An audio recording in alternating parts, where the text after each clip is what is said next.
My mother looked at me with tears streaming down her face and asked how I could be so cruel. My brother called me a monster. My father said I'd stolen something from them they could never get back. And you know what? They were absolutely right. I did. And I would do it again in a heartbeat. If you've ever been underestimated or disrespected by your own family, this story is for you.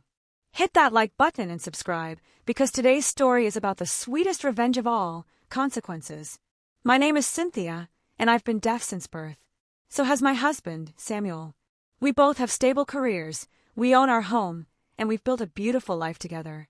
We're not broken. We're not helpless. But my family never saw it that way. Growing up was torture. My parents, Larry and Deborah, never learned sign language beyond the basics. Eat. Sleep. Stop. That was it. My younger brother Brandon never bothered at all. Family dinners were the worst. Everyone would be laughing and talking while I sat there in complete silence, watching mouths move in conversations I could never join. When I tried to participate, they'd pat my hand with this pitying smile, like I was a pet doing a trick. I remember when I was 17, I got accepted to college for graphic design. I was so excited. I showed my mother the acceptance letter, my hands shaking as I tried to sign to her. She looked at the letter, then at me, then called my father over. And right in front of me, they had a whole conversation about what we're going to do with her. Not to me. About me. Like I was a problem that needed solving. Meanwhile, my brother Brandon barely graduated high school and dropped out of 3 different colleges. But because he could hear, he was the golden child. The success story. Even when he was 28 and living in their basement, they still bragged about him. Everything changed when I met Samuel at 23. He was deaf too, worked as a software engineer, and his family was incredible.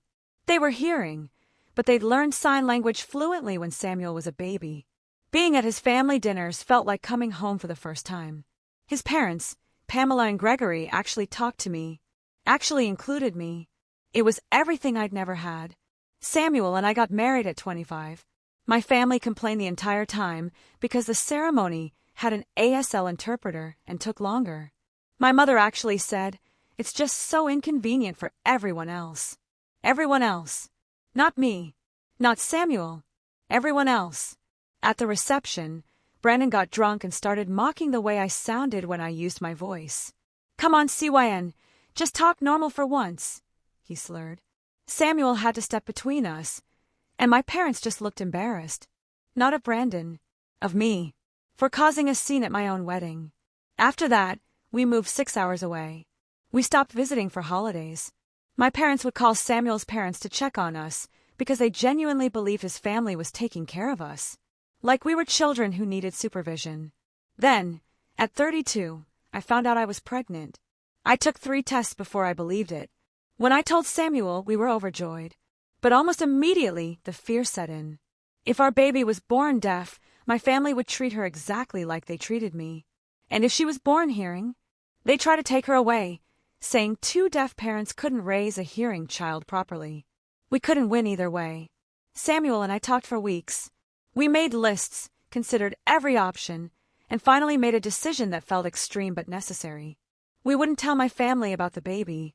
Not my parents, not Brandon. Nobody from my side would know we had a child. It felt cruel. But every time I had doubts, I'd remember 32 years of being treated as less than. I'd remember being excluded, pitted, and talked about like I wasn't even there. And I'd think, not my daughter. Never my daughter.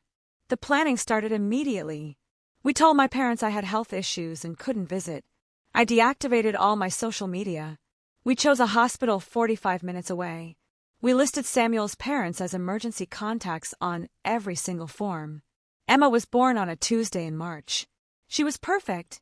The newborn hearing test confirmed she could hear, and Samuel and I cried with both relief and grief. Relief that she wouldn't face discrimination, but grief knowing she'd grow up in a different world than ours. We found a daycare 30 minutes away and were completely honest with the director, Angela. My family is not safe for my daughter. They cannot pick her up, visit, or even know she's here. Angela understood and documented everything. For 4 years, we made it work. But there were so many close calls. When Emma was 18 months old, Samuel's mother almost mentioned her during a phone call with my mom. She caught herself just in time, but she was shaken for weeks. When Emma was 2, I saw someone at a children's museum who looked exactly like my cousin. I grabbed Emma, and we left immediately. It turned out it wasn't her, but my heart was pounding for hours. When Emma was 3, a coworker saw her photo on Samuel's desk and asked about her. Samuel had to lie and say we were private about family stuff. The guilt was constant. I'd watch Emma play with other kids who talked about their grandparents and wonder if I was depriving her of something important. Samuel and I would lie awake asking each other the same question. Are we doing the right thing? Emma knew my parents existed in that vague way 4-year-olds understand things. When she asked why we didn't visit them, I told her, "They're not very nice people, and we keep you safe from people who aren't nice." She accepted that. For a while. Then Brandon found out. We still don't know exactly how. Maybe he got suspicious about why we'd been avoiding family for years. Maybe he did some digging. Maybe it was a pure accident. But somehow, he discovered we had a 4-year-old daughter. And he told everyone. I was at work when my phone exploded with notifications. 43 missed calls. 31 text messages. Voicemails from numbers I hadn't heard from in years. My mother's voicemail was shaking with rage. How could you? We have a granddaughter. A 4-year-old granddaughter we've never met. What kind of monster are you? My father's message was cold and dangerous. Call me back in the next hour or I'm driving to your house.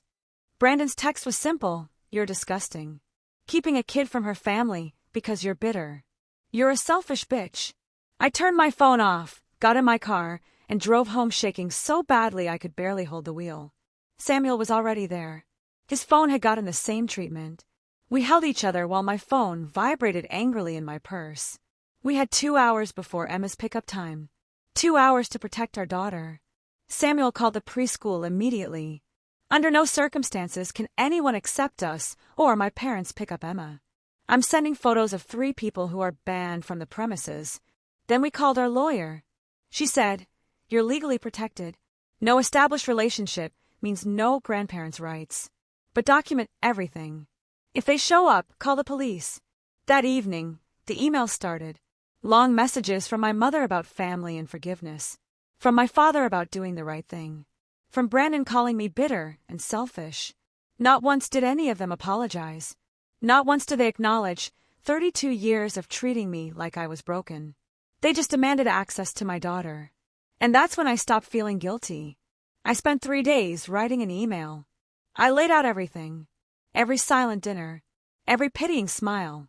Every conversation about me was like I wasn't there. The wedding complaints. Brandon's golden child status despite being a 34-year-old who still borrowed money from our parents. The fact that not one of them had learned more than basic sign language in 32 years. Then I wrote, "You want to know why I kept Emma from you? Because I knew exactly how you treat her. If she was deaf, you'd pity her like you pitied me. If she was hearing, you'd try to take her from us. So I chose my daughter's safety over your feelings. I chose to protect her from the same pain I endured. You taught me I wasn't good enough my whole life. Now live with the consequences. You'll never meet Emma. You'll never know her laugh, her personality, her brilliance. You'll grow old wondering what she looks like. And the answer to whether she thinks about you? No, she doesn't. Because to her, you don't exist. That's my revenge. The same absence you gave me my whole life reflected back at you. I attached photos of Emma. Her first birthday. Her first day of preschool. Her singing, "I love you" to the camera. Moments they'd never have. Then I sent it to every extended family member I could find. I wanted everyone to know the truth before my parents could spin their victim story. Then I blocked them all. The response was immediate. Some family members were angry. Some were supportive. My Aunt Anna wrote, "You're protecting your daughter." That's what good parents do. But the real fallout came from their community. 2 days later, my parents and Brandon showed up at our house. I didn't answer the door. Instead, I called the police. I watched through the window as my father pounded on the door. Brandon tried to look through windows. When the police arrived, they looked at my father with disgust. "Sir, you need to leave immediately. If you return, you'll be arrested."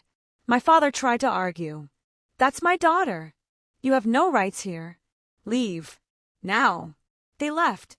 But the officer turned to me and said, "For what it's worth, You're doing the right thing." Over the next few months, everything fell apart for them. People at my parents' church started asking why they'd never mention a granddaughter, why they'd never learned sign language. The pastor suggested family counseling. My mother's book club had someone whose daughter was deaf. When my mother tried to play victim, this woman asked, "Did you ever learn to sign?" My mother admitted she hadn't. The woman said, "Then you don't get to complain." My mother stopped going to the book club. Brandon's girlfriend broke up with him after hearing the full story. She called him toxic and blocked him. Their reputation in their community crumbled. Not because of anything I did, but because when people learned they never bothered to communicate with their deaf daughter for 3 decades, they drew their own conclusions. 2 years passed. Emma is 7 now. Last month, she asked about my parents directly. "Mama, why don't I have Grandma Deborah and Grandpa Larry?" I took a breath. Because they weren't kind to me when I was growing up. They never learned to talk to me in sign language. And we don't let unkind people be part of our family. She thought about it, then signed. Then I don't want to meet them either. I only want kind people. At that moment, I realized I hadn't deprived Emma of anything. I protected her from toxic people and given her something better, a family that actually loves without conditions. Last week, my mother sent one final email. "Please, we're family. Doesn't that mean anything?" I typed back, "You're related to me, but you were never my family. The family learns to communicate. Family tries. You had 32 years. You chose not to. Live with that choice." Then I blocked her too. My parents will die never having met their granddaughter, never knowing what she sounds like when she laughs. And every time they feel that loss, they'll know they created it themselves. That's my revenge. Not hate, not anger, just the permanent consequences of their own choices, reflected back like a mirror they can't look away from. They wanted to know what it felt like to be excluded, to be on the outside looking in. Now they know, and they'll know it for the rest of their lives. All right, let me give you my honest take on this one. Cynthia is 100% justified. And here's why. This wasn't about being petty or vindictive. This was about breaking a cycle of abuse. Because that's what it was. 32 years of emotional neglect and ableism is abuse. Her family had 3 decades to learn sign language. 3 decades to include her. 3 decades to show her basic respect. They chose not to. Every single day, they chose not to. And when people say, "But family is family," no. Biology doesn't give you the right to mistreat someone and still demand access to their life. Being related doesn't mean you automatically deserve a relationship. What gets me most is that 7-year-old Emma understood something these grown adults never did. She said she only wants kind people in her life. A child gets it, but her grandparents couldn't figure it out in over 3 decades. The real tragedy here isn't that the grandparents never met Emma. The real tragedy is that they had every opportunity to be good parents to Cynthia, and they just didn't bother. They couldn't even learn basic sign language. That's not love. That's laziness and prejudice wrapped in a bow of fake concern. So no, Cynthia didn't steal anything from them. They threw it away themselves, piece by piece, year after year, with every conversation they had about her instead of with her. This is what accountability looks like. And honestly, more people need to have the courage Cynthia had to say no more. If this story hit you, smash that like button and subscribe for more stories about justice and standing up for yourself. Drop a comment with your thoughts. Do you think Cynthia was right, or did she go too far? And if you've ever had to cut off toxic families to protect yourself or your kids, you're not alone. Thanks for listening, and I'll see you in the next one.